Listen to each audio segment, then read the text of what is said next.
فیلمیشین کە لە بەرهەمهێنان و دەرهێنانی محەممەد مستەفاایە و چەندین ئەکتەری بەتوانە لەم فیلمەدا بەشدارن و لە 21 ئەم مانگەوە فیلمەکە لە هۆڵی سیتی سینەمای شاری سلێمانی نمایش دەکرێت.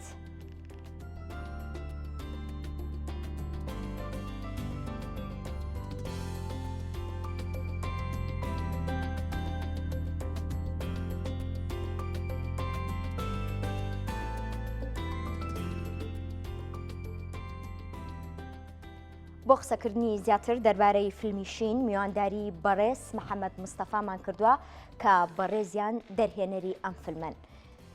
ئێمە ڕاهاتوین بەخێربێ سەرەتا و ڕاهاتوین هەر پێ بڵین حەما لەبەرەوە بەخێربێ حەما زۆر سپاس. لە یەکەم ئەزمموی دەرهێنان بۆ فیلمێکی درێژ پەشیمانی یان بەردەوا بەبی؟ هیچ پەشیمان نیم و بەردەوامە بم و بەڵام هیوادارم وەزعەکە لەبار بێ بۆی ئێمە بتوانین بەردەوام بین. یعنی من دایم لە هەموو شوێنە گوتومەتەوە وەزعی کۆمەڵایەتی و هەموو لایەنەکانی تری ئێرە بۆ هونەر بەعام زۆر لەبار نییە. بۆیە هیوادارم لە ساڵی ئایندایەکەوە ئیتر وا وردە نزیک بووینەتەوە لە ساڵی 2024 ئیتر وردە و ئاستەنگ و کێشانی بەردەم کاری هونەری نەمێنێت و بۆی بتوانین باشتر و پڕتر و بە کوالەتی تریش بکەین بۆ خەڵک. سەرکەوتوو بوو. لە کۆی کاژمێر و نیوێک بۆ فیلمەکە چیە گوزەرێت؟ ئێمە بابەتەکەمان بابەتێکی کۆمەڵایەتیمان هەڵبژاردووە و فیلمەکەمان لە ژانری درامیە و ئەوەی کە گوزارێ لە ناو فیلمەکە ئەو بابەتانن کە ئێستا لە ناو کۆمەڵگای ئێمەیە ئەگوزارێت لە زۆر لایەنەوە زۆر پۆینتمان گرتووە کەوا بکەین خەڵکی ئێمەکەیەتە ناو هۆڵەکانی سینەماوە بە تەواوەتی بەری بکەوێت کە هەستکە ئەو کارکتەرەی لە ناو فیلمەکەیە بەشێکە لە خۆی بەشێکە لە خزمێکی بەشێکە لە دراوسەیەکی کە ئەو کێشانەی کارکتەرەکان بەریەکەون هەر یەکێک لە ئێمە بەریەکەوین ڕۆژانە. بۆیە هەستەکەم ئەو بابەتانی کە ئێمە هەڵمان بژاردووە لە ناو فیلمەکەیە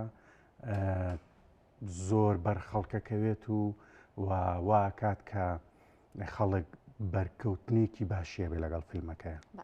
تا چەند گرنگە هەوڵ یاخود کەسانێک بەکاربێنین لە فیلمەکانمانە کە خۆماڵی بن؟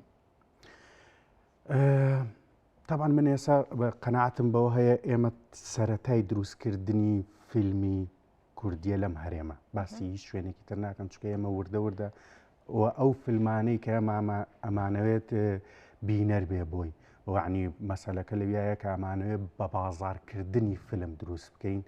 بۆیە ئەمەش پێویستی بە بابەتی خۆماڵی بە ئەکتەری خۆماڵی بە کروی خۆماڵی یعنی ئەمانە زۆر گرنگن و ئێمە لەم فیلمەیە تا ئەوەنەی توانی ومانەوە هەوڵمان ناوە هەم لە کرو هەم لە کاستی فیلمەکە هەمووی خەڵکی خۆمان بێت کەمترین کەس لە دەرەوەی کوردستان بێنین بۆ ئەوی ئیشەکان بکەین و هەوڵیشمان ناوە کوالەتیەک دروست بکەین کە هیچی کەمتر نەبێت لە ئاستی کوالێتی فیلمەکانی دەرەوەی کوردستان و ئەو یعنی زۆر هەوڵمان بۆ ئەوەی هاوەڕاستی. بەڵێ 21 مانگ لە سینەما فیلمەکەتان نمایش دەکرێت. بە پێشبینی خۆت چۆن هەڵی ئەسەنگێنی کە کەسانێک بینەری فیلمەکە و بن لەجێ ئەو متمانەیە بێت کە ئەو فیلمە دروست کردووە؟